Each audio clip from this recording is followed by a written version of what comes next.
We're talking today, and I'm very excited for this interview, to Charley Wininger, psychotherapist and author with the amazing book that just came out called Listening to Ecstasy. I'm sure you must have already tons of sold copies. Because I mean, not only that MDMA and ecstasy is in the media recently again as a possible mental health drug, but it also has a very long history in the history of drugs, you would have to say at this point. So, but your approach to it is that it could be a relationship super glue.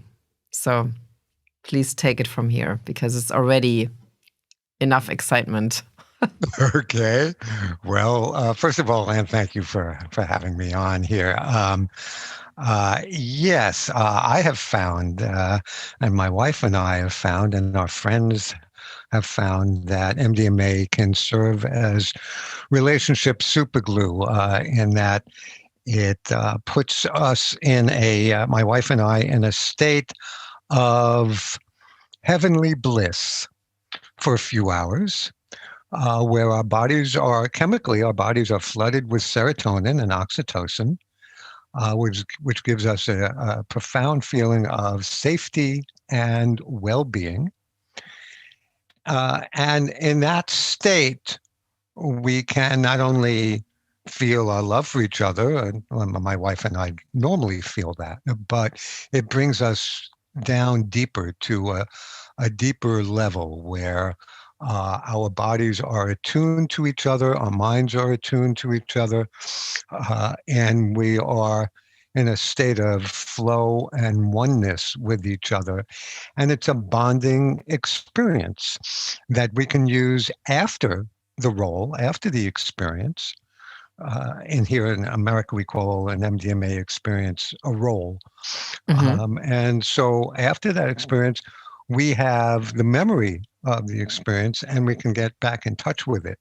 And we've done this many times now, so it has cumulative effects over the years. It just brings us down to a deeper level of connection, of intimacy, of belonging with each other, and a connection also to the community at large.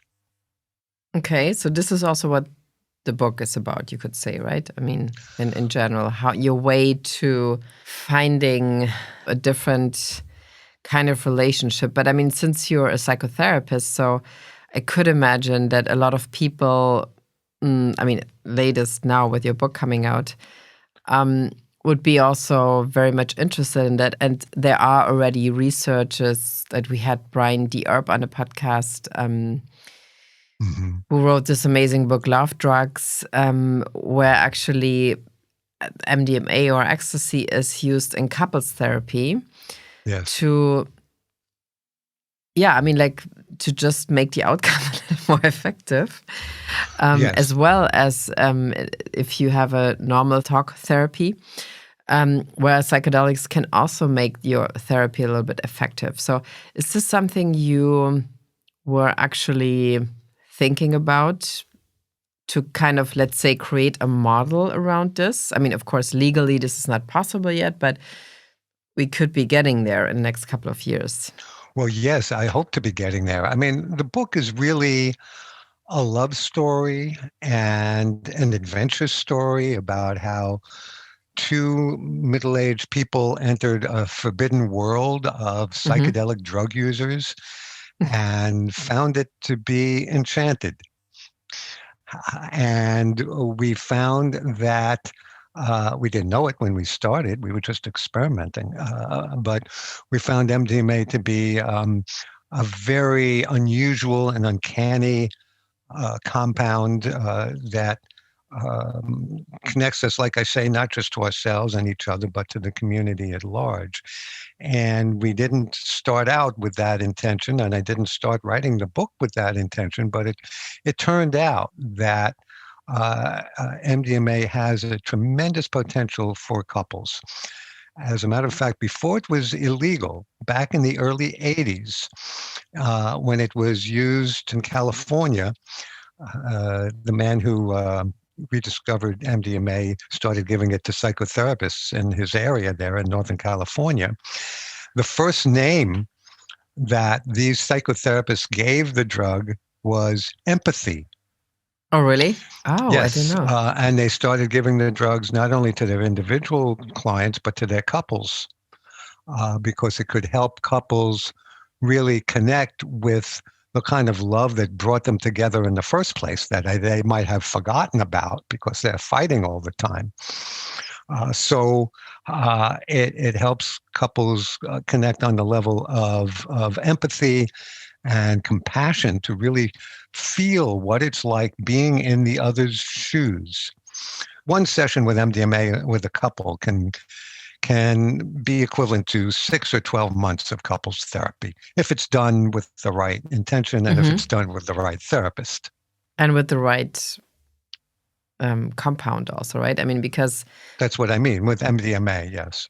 what people here would heard, if they hear ecstasy, most people would still think of a part like the party drug that's not always kind of very pure, but kind of, Well, that's the thing. yeah. I emphasize in the book, there's a chapter in the book about a guide to safe use. Hmm. Well, I roll out all the guidelines. And the first guideline is you must have pure Hmm. MDMA. Hmm. And we only use pure MDMA. We have a testing kit. You can get it legally or online. On Amazon, actually. And oh yes, good. We only buy and only use pure MDMA. Hmm. We weigh it out with a good scale. We don't mix it with other drugs while we're rolling. We don't drink or anything like that. We don't do other drugs, except maybe at the end of the roll we might add some cannabis. And we hydrate thoroughly during the experience. We follow all the guidelines so that we don't fall into any of the potholes on the path, Hmm. and keep it a safe experience. The bad press that MDMA used to get when it was called ecstasy or Molly was because people were not really using it; they were abusing it. You know, they'd be in the club dancing away, and they'd say, "Oh, this feels good. Let me do another one and another Hmm. one, Hmm. and let me drink on top of that." Right. Or do other drugs with it. And then they might end up in the emergency room. Mm. But these days we know a lot about how to use MDMA correctly. And Shelley and I have rolled almost 70 times over the past 20 years, and we have never had a bad experience. Because you had the right, let's say, set and setting, right? That's right, set and setting, pure MDMA only, the right dosage. We don't overdo it. Hmm. We don't do it too often, Hmm. etc. So is this like, I mean, of course, this opens up a whole new idea of love, to be honest, and Mm, of relationships, of marriage, even. mm, Because I mean, again, like we said earlier, like as much as the problem is often with talk therapy, if you only do talk therapy, you could do this for like 50 years and the outcome would be like okay-ish, kind of. And the yes. same thing I can imagine is with couples therapy. I mean, I haven't done it personally, but I feel like I've seen 50 movie scenes that are horrible because it's couples therapy. Yeah. Just what would happen if one would replace classic couples therapy with let's call it like a chemical relationship to make it a little kind of Well, I provocative. wouldn't want to endorse replacing one with the other. They are good adjuncts to each other. Hmm. Uh, and for my wife and I, we've had a wonderful, wonderful marriage. This is our second marriage for each of us. And, you know, every now and then we've gone to see a couples therapist just for a little tune up. Hmm. But certainly all the MDMA experiences we've had have been tremendously therapeutic for us. It's true.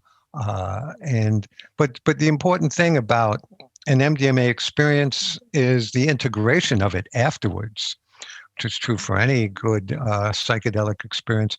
How you weave it into your life is all important. And so we've learned how. I mean, MDMA, I call my book Listening to Ecstasy because I learned over time that it was teaching me things. Hmm. And one thing it was teaching me is gratitude. And in this country, just yesterday, we had Thanksgiving, and I was talking to Shelley about all the things I'm grateful for, starting with her. Hmm. And now, of course, MDMA is not the only route towards gratitude, but it does help me realize how many profound blessings I have. And to be focused on that keeps me in the positive frame of mind and keeps me positively focused on my wife, who has given me so many, our marriage has given me so many things that have improved the quality of my life. So Hmm. every day I'm expressing gratitude towards her. Hmm. So sounds almost like a revolutionary idea these days, that you have one person to focus on, where you could swipe so many people. Like, I mean, maybe not Mm, now, but still you could. I mean, and people just do, yes. and people do. So, I mean, and obviously, even before COVID, I read this expression from which comes out of New York, like Tinder fatigue. That Mm, even if people are very successful on Tinder, after 6 months they get into a Tinder rabbit hole, for example, and they mm. can't. Even if they would have like 20 dates, they would not respond to it anymore. Yeah, yeah. We live at a time when there's this where people don't know how to be intimate and make profound connections that are lasting and have elements of commitment to them. So, I mean, because the interesting thing I find with this is that in the whole psychedelic, let's say, philosophy or theories that are kind of coming out now, is that a lot of times depression is related to the loss of connection to certain things, like, I mean, nature, for example, or connection. Like, that's Hmm. the meta problem almost Yeah. with everything. So, I mean, and I was wondering, I mean, if you want to talk about this. So, is this something that people that come to your practice that they're dealing with, and where they don't know how to connect anymore with their significant others or their family, even? Absolutely. There's really, in America at least, there's an epidemic of loneliness and alienation. And I like to call MDMA the chemical of connection Hmm. because it helps connect one with themselves and what's going on in their body in the moment. And the body is where we experience feelings. It helps one connect with another because MDMA encourages and chemically urges us out of ourselves towards another person, and it helps us connect with the world at large. So it is one of the antidotes to alienation and isolation and loneliness that we have in our society. Okay. So, and that means also that if you, let's say, if you do this a couple of times a year, right? You your Hmm. mutual experience with your wife. So Hmm. the question would be that, what happens with psilocybin, for example, does this also change something on your neural level, that you connect on a neural level and on an emotional level and on a sociological level?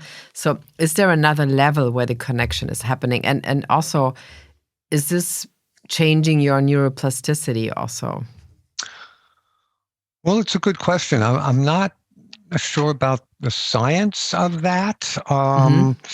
I'm not equipped to answer on that level.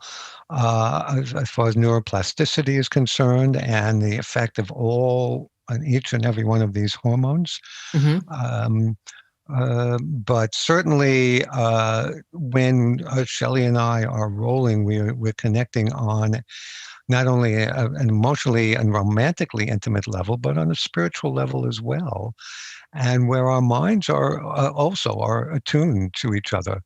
Mm-hmm. We're really as close to oneness as we ever could be, and so there's something about that profound attunement to Mm-hmm. each other where we can actually feel each other's feelings, that is profound and bonding, and for us tends to be lasting.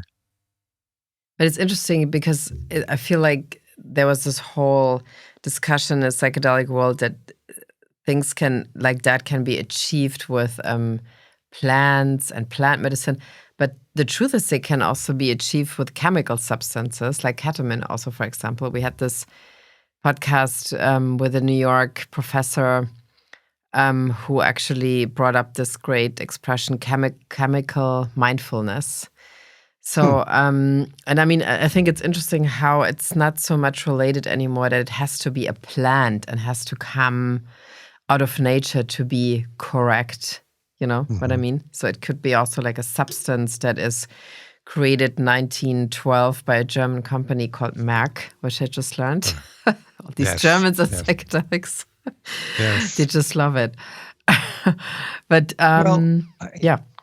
so you're asking me about the efficacy or desirability of a man-made chemical versus a naturally occurring Well, no, plant. I just thought it's interesting that I remember like half a year ago, it was almost like a conflict in the psychedelic world where one like people would say, well, this only can happen with Mhm. plants, right?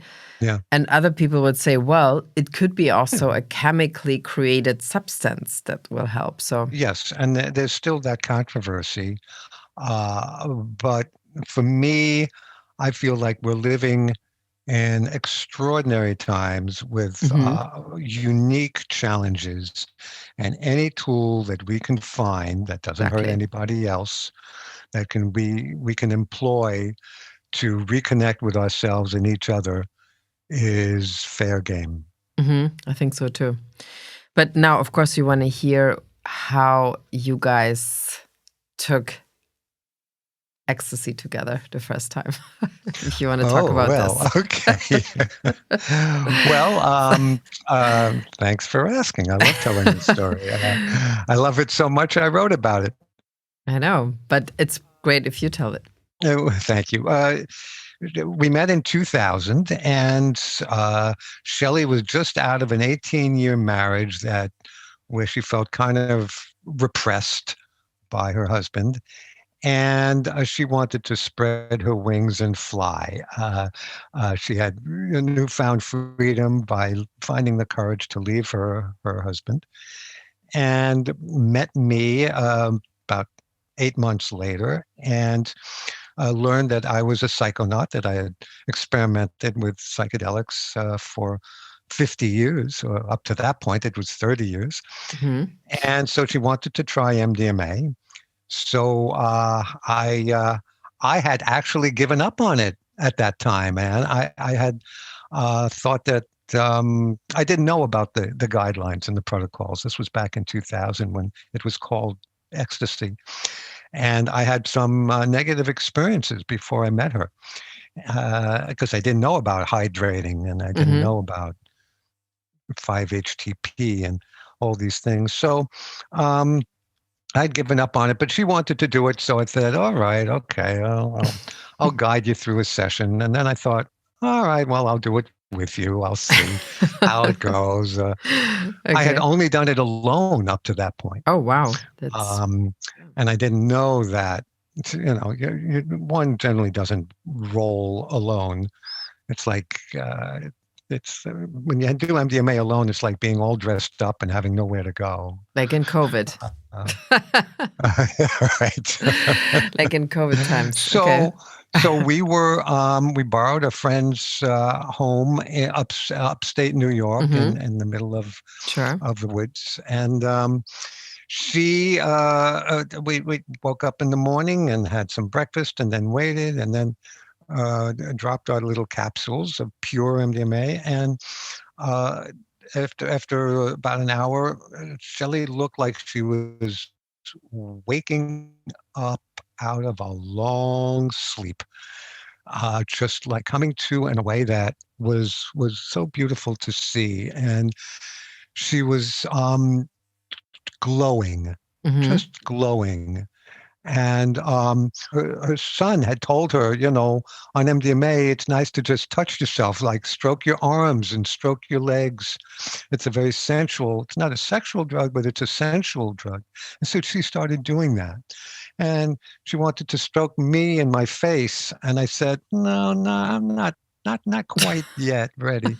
And she said, okay, you're not Okay. ready. All right. So she kept on stroking herself and just went into this very deep reverie, and started this process that day where she learned how to love herself more. Mm-hmm. She's always struggled, and she talks about this in the book, but she's always struggled with her body image, like a lot of women, and accepting herself. And MDMA has helped her over the years to really love and accept herself. But it really was a revelation for us that we could connect on this level. It was a revelation for me. I thought, oh my goodness, this really is a useful chemical. This really is the chemical of connection. This really is I wouldn't even call it a drug anymore. I'd call it a medicine Mm-hmm. that can have profound effects on my soul. So from then on, we've decided to have this as part of our marriage. Mm-hmm. It's a group marriage. It's Shelley and me and MDMA. It's a nice idea. Like there's always like somebody you can ask besides the other person. But I mean, you said this in this one interview or like in one of your videos, so that MDMA kind of reintroduces you to yourself. So also Yes. in I mean, now if we talk about in a context of a relationship or a marriage, so Mhm. could you talk a little bit about this? How you would describe this, the reintroduction? Well, it reintroduced me to the child in me. Mm-hmm. We learned from using MDMA that fun, play, joy can be potentially transformational experiences. It helped me get back in touch with the innocent child inside of me, who's really not that far away, not far beneath the surface. When I'm rolling, I am, first of all, I'm making sure that my setting is such that I don't have any responsibilities. I'm Mm-hmm. not driving. I'm not working. I'm not, it's a Saturday afternoon or a Saturday evening where I Mm-hmm. have the next day to recuperate. And we are in a place where I'm just able to get back in touch with the kid in me. I feel light. I feel free. I'll turn on some music like electronic dance music and feel like I am being danced, Mm-hmm. like by a marionette. I'm just so light and free and happy. And it's not just a discrete experience that when it's over, it's over. We've done this many times, and like I say, the effects are cumulative, so that it's changed me in that now when I'm sober, which is, of course, the overwhelming majority of the time, uh, I'm still remembering. This is where the integration of the experience Right. comes in. I'm Mm-hmm. still remembering that, No, I'm really like, yeah, I'm 71 years old, but I'm also 7 years old. And I'm Mm-hmm. also 2 years old, and I'm also 18 years old. Those younger versions of me exist inside of me, and I can access them if I need to remember the playfulness, to remember the lightness of being that I had then, and to remember that I like to have fun. I'm talking about sober fun. I like to dance. I like to make love. I like to commune with my friends. I like to go to festivals and have a great time. It's reminded me that fun and play and joy can be a part of living, even in these times and even at this stage of life. Mm-hmm.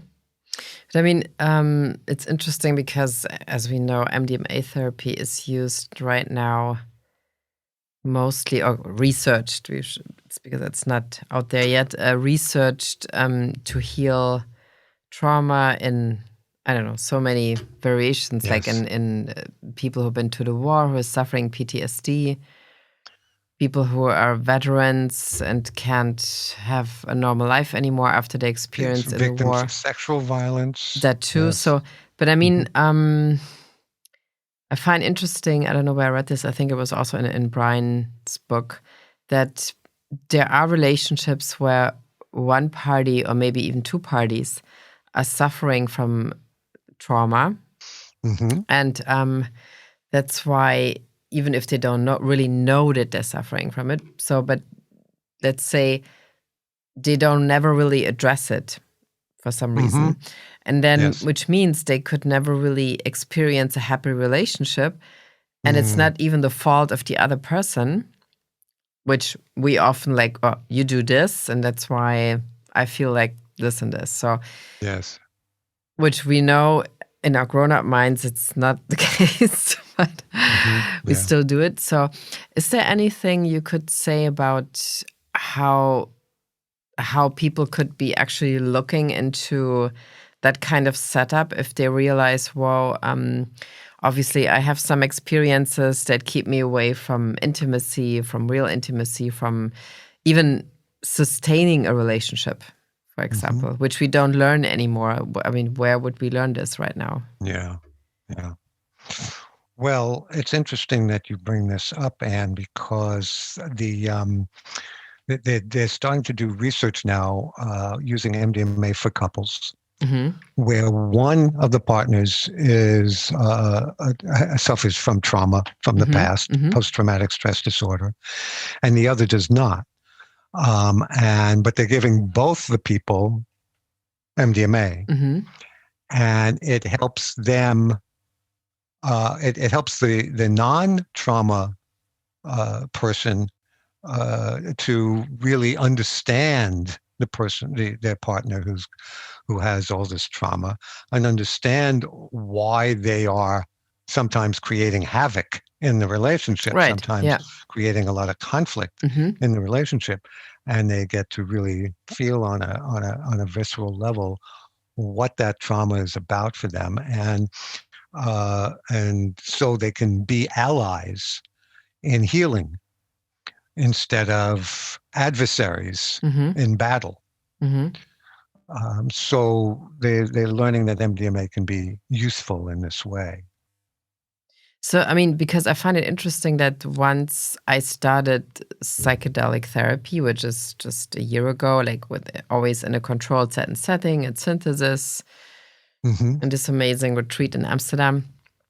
And like I had an encounter in that experience on psilocybin in February, and I kind of in my brain or in my mind, I started to remember a situation from my childhood that I always knew that I never really thought of anymore, but it was always in my mind. So it came forward into my brain, I would say, like Mm. in my mind. And then a couple of months later, I encountered a situation that re-traumatized me, leading back to this whole thing, like when I was 7 years old. So, and it was so interesting how this never ever happened before in any kind of talk therapy. And then I realized I never even talked about it to a therapist. So meaning that it was always kind of hidden somewhere in the corner. But obviously it was very, very important for my not so good relationship skills, I would say. Uh-huh. So, but I finally started to realize this. I mean, one could say like 6 months ago, which is a while into my life already. So, and I find with psychedelic therapy, you're just able to find these traumas where you don't even Yes, to think of it access that was them. a trauma. Because you say, Yes, well, right. yeah, it was just like not so nice, but yeah, you know how it is. So, but suddenly your brain is able to, no, wait, this is the thing you have to go through again, Yes. because otherwise it's not going to happen. So, and how do you Yes. think this kind of, I mean, I'm kind of a guinea pig in a way, a little bit with this right now for myself, but I find I make real progress. So, and I feel this could be like a whole new way, obviously, of looking at therapy. So, how do you think this will change therapy in the next couple of years when we are actually able to access MDMA Oh therapy? my, well, I mean, seems like uh, you probably know the answer to that. No, but you are the You can see therapist. I'm just a you guinea you pig. oh, but you're the living proof. Yeah, What you're but saying is still, that I'm hearing you say this really helped me. This was yeah. really No, like of course it did. Yeah. a catalyst to my healing. Uh, and so it's going to be changing therapy in two ways. Number one, it's going to introduce these medicines into the therapeutic process, as opposed to antidepressants or anti-anxiety medicines where you have to take them every day and they numb you in one way or another. These medicines help you go into the pain and face the pain and still feel safe. So it's reintroducing medicines in the course of treatment. And it's also going to change psychotherapy because it's going to shorten its duration. Mm-hmm. Because one generally does not go do or need to do MDMA therapy, for example, over years. It's not, I mean, I know one person who has, and he did a short play about it, actually, a one-man play called It's a Beautiful Wound, Mm-hmm. which you can find on YouTube. Beautiful piece of work. It's a beautiful wound about his journey Mm-hmm. doing MDMA therapy. But generally, one doesn't need too many sessions with MDMA and then the integration sessions afterwards. So it's going to shorten the duration of therapy as well. And help people because trauma, they're learning now that we're all learning, aren't we? That trauma has a good deal to do with why our relationships don't work, Mm-hmm. or why there are wars, why there's so much hate in the world, why there's so much fear and terror in the world. We get traumatized and then we tend to not deal with it and then pass it down from generation to generation, father to son and mother to daughter and father to daughter and mother to son and it goes on and on. And Well, we just had Rachel Yehuda last week on the show with this epigenetic trauma research, which okay. is exactly what you're talking about. And Uh-huh. she's also starting her research, hopefully very soon, with the MDMA program in New York in the Mount Sinai Mm-hmm. Hospital. Mm. But one thing I found interesting also reading about this, about like say MDMA couple therapy, that I think most people think, oh, when we're going to do this, everything will be totally fine. And we just know exactly how great the other person is and what they're doing. But also the outcome could be that you break up and that Mm-hmm. you realize, well, it's really better. But Mm-hmm. then this breakup, and that's what I found super interesting, what I read about in a couple of studies or like early stages, that even that breakup will be a very different one than if you just have you pull yourself together and here's the divorce. I wanted to give you the Yeah. papers. So it will be a divorce on a whole neural level, at a different neural level, kind of. Imagine doing divorce in an On empathetic MDMA. way. It's probably a good idea. No, but I mean, that's to me a really revolutionary concept that you, I mean, because so many movies show you like, okay, you break up, you have a divorce, and although you know that these people who are breaking up in that movie, let's stay with that example, it's obviously a good idea they're doing this. But so the movie or like the story is all about their pain breaking up. But so that means you could understand on a very different level why this breakup makes sense. Yes, yes. I sure wish I had such help with the breakup of my first marriage, Yeah, for which example. was mutual, but it was very painful. And MDMA would have helped that process. To imagine having empathy for the person that you are splitting with, um, and compassion for that person while you're divorcing them.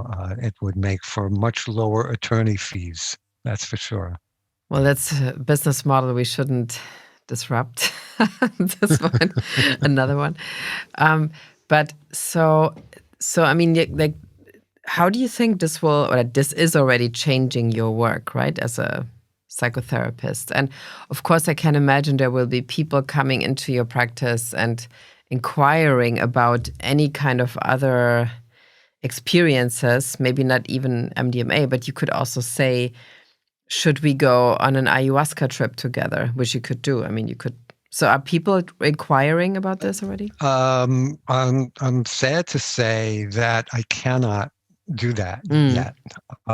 Sure. All these substances are illegal in this country. Ayahuasca is more of a gray area, but certainly MDMA is illegal. I don't do therapy, medically assisted therapy. I wish I could. No, I look but you forward to can't the do it day yet. that I do, Sure. Yeah. but I can't do that yet. And I can tell people that, I can point them to research and say that they're getting great results, and they might want to investigate the possibility of looking into something like this for themselves, but I can't provide that therapy yet. And that's one of the tragedies of prohibition and the drug war that we're living under. But I mean, this is kind of the, like, since a month, so like the war on drugs. I mean, there's so many articles. The war on drugs is ending. The war on drugs is Well, it's slowly disappearing. coming to an end. Yes, at Yeah. least that's the progress that's being made right now in the U.S. and elsewhere too. As a friend of mine put it, the drugs won the U.S. election. Because everywhere legalization or decriminalization or liberalization of drug laws were on the ballot, they won. So there are more states now that have legal cannabis or decriminalized drugs. So we're going in the right direction. It's an interesting point because you have also these little videos on your website, which are great, that basically talking about how to come out of the psychedelic closet if you have done this, and you talk to your community, your family about this. But if you think about this in a broader sense, like, how do you think, what's your perception or your idea of how this, let's say, access to therapy with the Oregon model, or in Washington, I think you can also, everything goes in that direction. So in Canada, it's just changing a lot. So how do you think this will play out in this, really big mental health crisis right now? How do you think people will just really engage in this? Yes. When the FDA here in this country, and should be 2023, say that MDMA can be a legal prescription medication to treat PTSD, and then there'll be off-label uses. That will destigmatize the use of MDMA and there'll be much more publicity about what good it can do for people, all sorts of people with all sorts of issues. And I think there's going to be an explosion of interest in it, Mm-hmm. just like there's been an explosion of interest in cannabis Right. over the Yeah. past 10, 15 years, because people realize that it's a medicine that can be used to treat depression, anxiety, all sorts of pathologies and symptoms. So yes, I think it's going to be very popular. I mean, imagine having a medicine you don't have to do every day for the rest of your life, Mm. that can lift your depression or quell your anxiety, and strengthen your relationships and help you be a happier human being. It's not a magic bullet. It's not a magic cure. It takes work. It takes integration and synthesis work Mm-hmm. afterwards. But with that work, it can really be a tremendous tool for growth and life enhancement. Yeah. And I mean, speaking of this, you had also this video called what was it? Age hacking with MDMA. Uh-huh. I want to know about Yes. all about this. Yeah, I Can you wanted to talk know about all this? about that too. I was surprised. I mean, like I said, when I met Shelley, I was Mhm. 51. I'm now 71, and Mm. and I learned. I didn't seek to learn this, but it one thing that as I was listening to ecstasy, what was teaching me is that it can help me navigate the aging process from middle age into being a senior, and help me with life transitions. Partly because it's like taking a chemical helicopter ride above Mhm. your life for several hours, where you can look out at the view, see where you've been for the past year or decades, Mhm. see where you are, and envision where out into to the horizon where you might want to go. So it gives great perspective. It gives me great perspective for several hours, and then gives me a sense of how to set my path and set my compass in the direction. So that's one way it helps me navigate the aging process. It also helps me realize that aging is not my enemy. Ageism is my Mm. enemy. Mhm. The attitudes about aging that I might have unwittingly internalized, that aging is a time of demise and of being and feeling less vital. Um, that doesn't have to be. It can be a time of ripening and opening. And you talked about neuroplasticity. You know, Mhm. there's an old phrase in this country: "You can't teach an old dog new tricks." Horrible. Well, that turns out to be a big Yeah. lie. Yeah. This old dog has learned many new tricks over the years, and learned that I can keep growing and keep learning and keep blossoming in many ways in my relationships and the things I want to be learning and new things I want to discover. And I can keep expanding my circle of friends. So many people I know who are older, their circle of friends gets smaller and smaller Shrinking. as Mm. people move away or die. um, it doesn't have to be that way. That's what I learned, because there's a psychedelic community out there. That's out there Mhm. for everyone.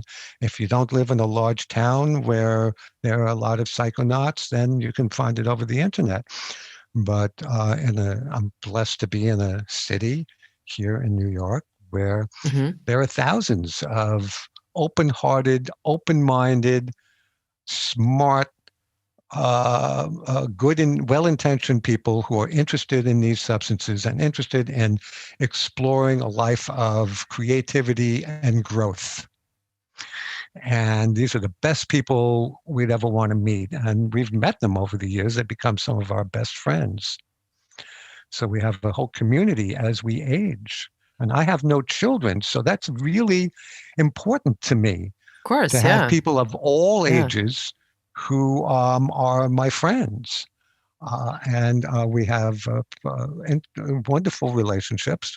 We're not. Sometimes we roll together a couple of times a year, but usually, of course, it's a sober relationship and a very satisfying one. Well, obviously, we're not talking about drug abuse. I mean, because this podcast is about the new way of using psychedelics, or like the renewed way. Like if we talk about the 60s, like in therapy context. Since you have such a long time, such a long experience as a therapist, so what would you say is the number one thing that people would be actually desperate about, that come to you and that they couldn't resolve in their therapy over the years? Their relationships, Interesting. either that they're not in one, or they can't maintain one, or they're in one that is terribly troublesome. So relationship is the number one issue that I find people come to me to deal with. Which brings us to listening to ecstasy. Right.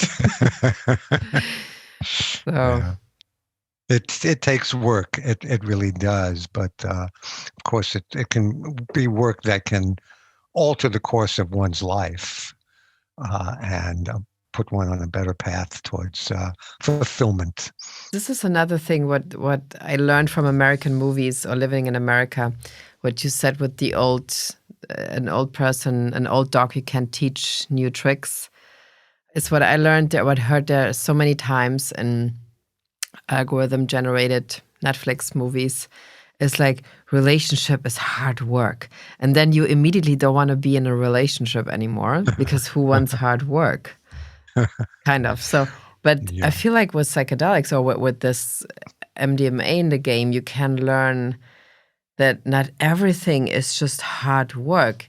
There can be like other ways you connect with with whoever like you want to connect with, which we totally unlearned, I feel.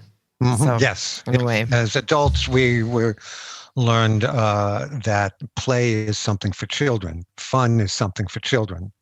Or it doesn't bring or- you any profit, for example. Fun. Right. But with MDMA, we've learned that this can be part of an ongoing relationship, that you can have fun with your partner. And joy can be an aspect of relationship too. And relationships are often hard work, but they don't have to just be that. About MDMA use, that isn't about just healing. It's called recreational use. I prefer the word celebrational use. Ah, that's a good word. My wife and I use it to celebrate our relationship. Next time we're going to use it is New Year's Eve. Oh, you already know when? Oh, it's so exciting. We plan our experiences in advance. We do it. We take this very seriously. Well, that's very promising. I'm looking forward to the FDA approvals. Because, I mean, I would be the perfect candidate to do this in terms of a relationship question. Mm-hmm. And I would really love to do it because, like I said, it's so interesting how this insight comes in a time in my life that is already kind of not my 20s anymore. So, but it was such a profound insight. It's never too late. I didn't find the love of my life until I was 51. Okay, I still have time. It's never too late. Imagine having a partner who isn't an adversary.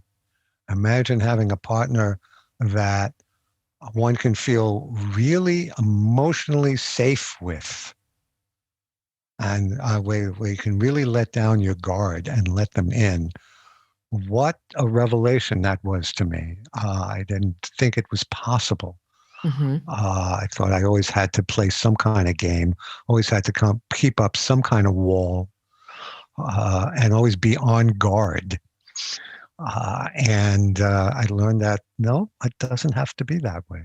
And you still feel like a man. You don't have to be like, you know what I mean? Well, like yeah, this whole... very much. Sure. I very much feel like a man in this relationship, and accessing what I like to call the deep masculine, as opposed to machismo, a masculinity that's really comes from a place of knowing who I am and not having to dominate somebody else. Well, thank you so much. I mean, I think this would be like the superstar podcast because this is what everybody's asking me about. Secretly, where could I go and do this? But of course, you can't do it yet. But research is on the way. Therapists are opening up to the idea once there is a decriminalization. And so, of course, we listeners and viewers of the New Health Club show are updated on this, when this is happening and where you could go. I mean, this is like probably next year, the situation will be different. So thank you so much. Have a great Thanksgiving weekend still. Well, thank you. And a great holiday to you. Thank you. And, this holiday, it's a good time to being grateful and giving of oneself. And I wrote this book as a gift. Listening to ecstasy is my gift to the world. It's an intimate story, and I love sharing it. And holiday time is a time when I get back in touch with what's really important.